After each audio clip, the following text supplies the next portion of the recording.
Hi, welcome back to the channel. I'm Julesy and I'm a linguist. Today we're going to tackle a really interesting topic. How does Taiwanese Mandarin differ from Standard Mandarin? As we know, the Mandarin in both places is mutually intelligible with slight differences. But what exactly caused those differences? As usual, I'm going to approach the topic with a linguist perspective, so hopefully you walk away with some new insights. Research shows that indigenous people started living in Taiwan starting from 6,000 to 8,000 years ago. The first known inhabitants of Taiwan were Austronesian peoples, who are related to the ancestors of people in Malaysia, Indonesia, the Philippines, and even as far as Polynesia. These people spoke Formosan languages, which is a part of the Austronesian language family, completely different from Chinese languages. Some major Formosan languages include Amayü, 泰雅语, 台湾语, and 乌凯语. It wasn't until the late 1600s, starting from the late Ming Dynasty, that Han Chinese first started settling in Taiwan. Later, the Qing Dynasty took control of Taiwan and encouraged even more migration to the island. The earliest settlers to Taiwan from mainland China were from Fujian and Guangdong provinces, so they brought over Southern Min languages like Hokkien and Hakka to the island. During this time, official communication done by the Han Chinese on the island was in Mandarin or Guanhua, but everyday local people spoke Hokkien, Haklo, or Hakka. During this time, Formosan languages, the indigenous languages to the island, started to become phased out. Note: the languages from Fujian province are collectively called Min languages, and Southern Min comes from the southern parts of Fujian, including places like Xiamen and Quanzhou. The term Hokkien, which actually translates to Fujianhua, is a term used by overseas Chinese primarily in Taiwan and Southeast Asia, but Hokkien and Southern Min refer to the same set of languages and dialects. During the Japanese rule of Taiwan from 1895 to 1945, Japanese was the official language in Taiwan and most people spoke it fluently. In 1949, the Nationalist Party of China, Guomindang, under Jiang Jieshi's leadership, gained control of Taiwan, and under Guomindang's leadership, Mandarin, or as they call it, Guoyu, was implemented as the official language of Taiwan. It was made compulsory in schools, while locals did not speak it at home. The Guomindang strongly discouraged the use of Southern Min or non-Mandarin dialects, and school children were even punished for using non-Mandarin dialects. For several decades, Taiwan was under military law of the Guomindang, but with the death of their leader Jiang Jieshi in 1975, Taiwan slowly eased out of martial law, and rules regarding language education started to ease. By 2001, primary schools started allowing elective education in English, Hokkien, and Hakka. Hokkien is even considered a national language in Taiwan today. In 2020, government statistics showed that 66% of Taiwanese people spoke Mandarin primarily, where 32% of them spoke Hokkien primarily. Hey, you! Yeah, you! If you're watching this video, it's fair to say that you have some interest in Chinese. However, Chinese can be really intimidating with its tones and characters, but it doesn't have to be that way. With Chinese Skill, an app designed to teach beginners the basics of speaking, listening, reading, and writing, you can learn Chinese casually at your own pace. I've reviewed and tested a lot of Chinese learning apps, but I was surprised by how fun and interesting Chinese Skill is. 这是我的妈妈，我的爸爸是中国人，我的爸是中国人。 The UX is not as slick and up-to-date as some other apps, but there are some really cool features only in Chinese Skill that you can't find anywhere else. For example, Grammar Tunes is really cool. Grammar Tunes tests if you really understood the grammar or not. Think the SAT reading section, but a lot less annoying and trying to trip you up. There's also a fun game that tests your knowledge of measure words or 量词, which I think is really fun and useful. 一双皮鞋，一副太阳镜， From the very get-go, you can feel that this is an app made by Chinese native speakers with an understanding of how Chinese people actually talk. For example, they have an interactive story dialogue section where they have dialogues about real people living in China. For example, they talk about 催婚, which is the common culture of parents trying to push their kids to get married, and 挂号, which is an older Chinese custom of waiting in line at the hospital to get seen. If you're on the fence about whether you should learn Chinese or not, Chinese Skill is a great way to go. It's designed with beginners in mind. And even if you're an intermediate learner, Chinese Skill is still great because there are some great stories and grammar games that help you reinforce what you already know. Now back to my main content.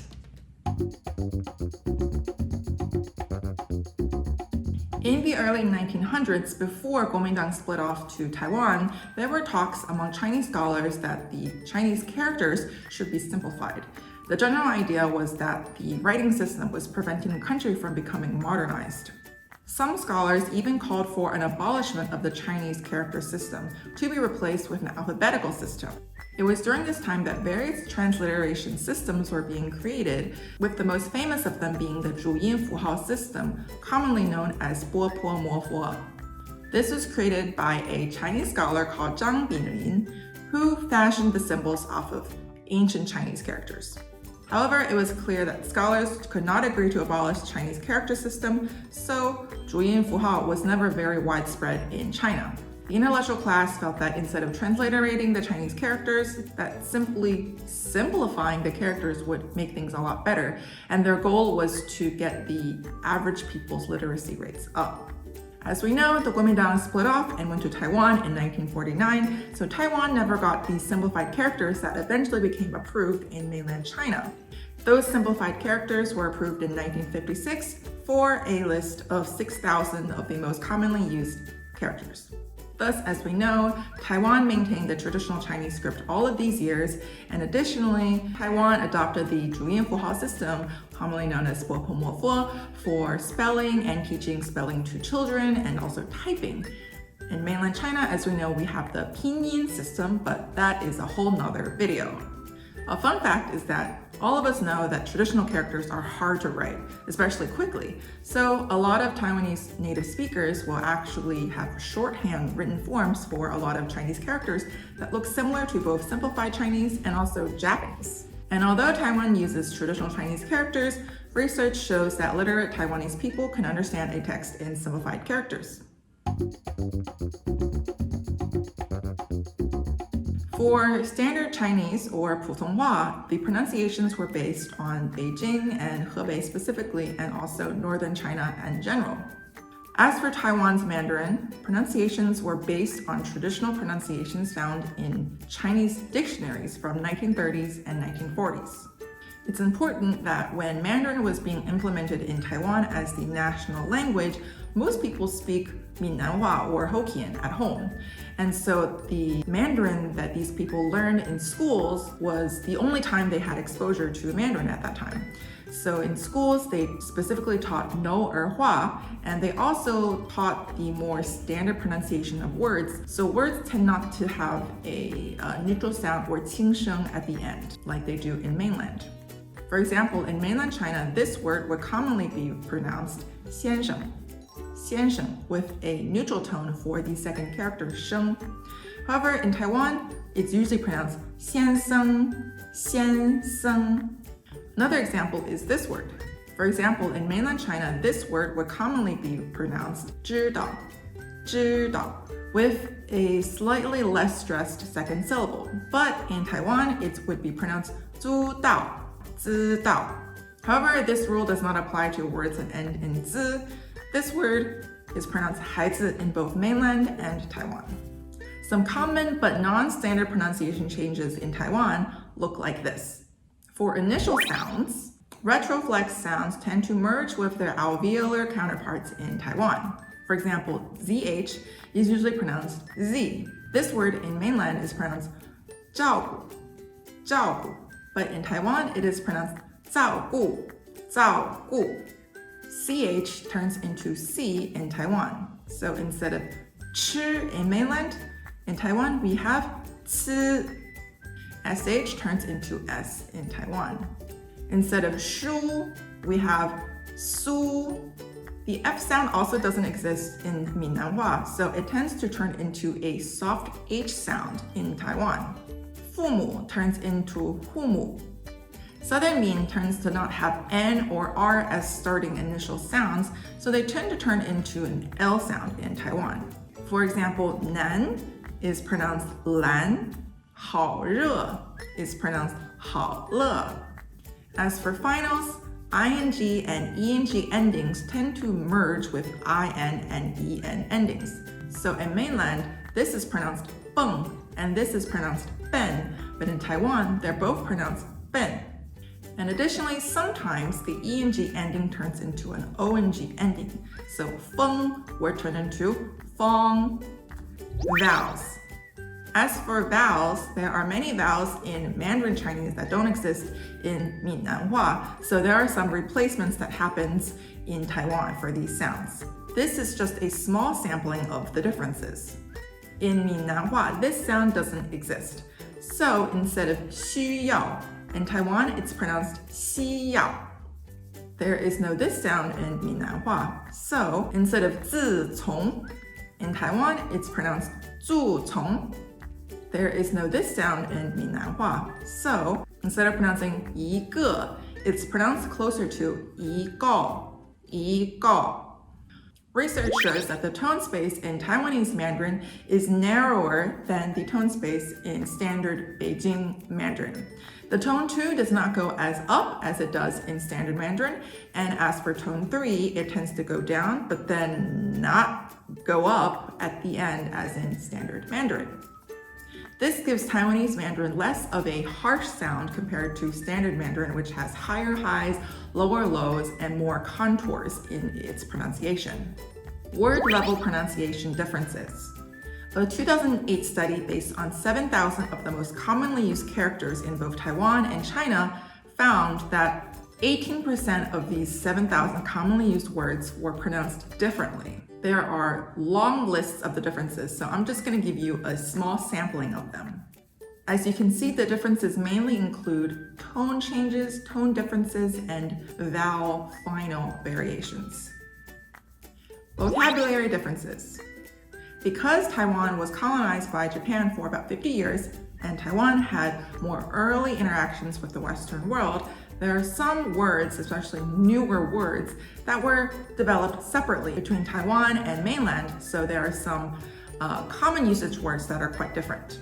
In 2000, research showed that among 400 core nouns in the computer science field, 58 were identical in Standard Mandarin and Taiwan, but that 22% were basically or entirely different.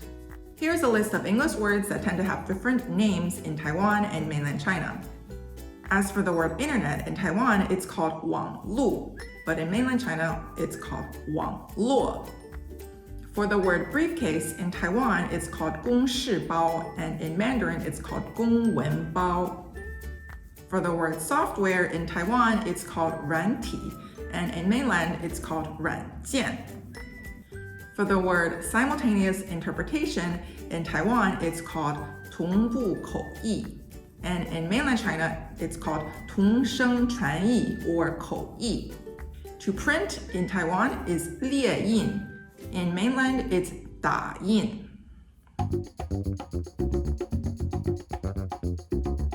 Grammar between Standard Mandarin and Taiwanese Mandarin are very similar, with the main differences being caused mainly by Hokkien or Minanhua's influence in Taiwan. I'm going to introduce three main differences. First, 有 and 没有. Standard Mandarin typically adds a le after an action is completed. Did you see the doctor? 你看医生了吗? Did you see the doctor? 你看医生了吗? Whereas in Taiwan, people would usually add the word 有 in front of the verb to indicate a completed action. 你有看医生吗? 你有看医生吗? Taiwanese Mandarin, with the influence of Hokkien, also adds 有 and 没有 in situations you wouldn't hear in mainland Mandarin. In the sentence, did you see him? No. In Standard Mandarin, we would say, 你看见他了吗? 没看见. 没看见. In Taiwan, people would say, 你有看到他没有? 没有. Does he know about this? I told him. In Standard Mandarin, 他知不知道这件事？我跟他说了。他知不知道这件事情？我跟他说了。And in Taiwanese Mandarin, 他知不知道这件事情？我有跟他说。他知不知道这件事情？我有跟他说。Difference 2, the character 会。Taiwanese Mandarin often uses the character 会 as to be, as in to be happy, to be sad, in front of adjectives, whereas in Standard Mandarin, you do not. In the sentence, are you hot? Standard Mandarin would be 你热不热? In Taiwanese, it would be 你会热吗? The response, I'm not hot, in Standard Mandarin would be 我不热. 我不热. I'm not hot. In Taiwanese, people would say 我不会热. 我不会热. 会 is also added in front of verbs to mean will. Will he come in Taiwanese would be 他会来吗? 他会来吗? Although this is not ungrammatical in Standard Chinese, most mainland people would not choose to use 会. They would just say 他来吗? 他来吗? 3, the word 给. Taiwanese uses the word 给 that Standard Chinese usually wouldn't use. For example, sorry made you wait in Standard Mandarin would be 对不起让你等这么久. In Taiwan, it would be 对不起给你等这么久. He helped me. In mainland China, it would be 他帮了我一点忙. 他帮了我一点忙. In Taiwan, it would be 他给我帮忙一下. 他给我帮忙一下. He helped me. As you can see, the grammar differences aren't huge, but they can be temporarily confusing for some people who are not used to them. And that brings an end to my Taiwanese Mandarin video. I hope you guys learned a lot and enjoyed this video. I know I learned a lot. I really enjoyed doing the research and recording this video for you guys. And so I hope if you enjoyed it, please leave a comment and I'll see you next time.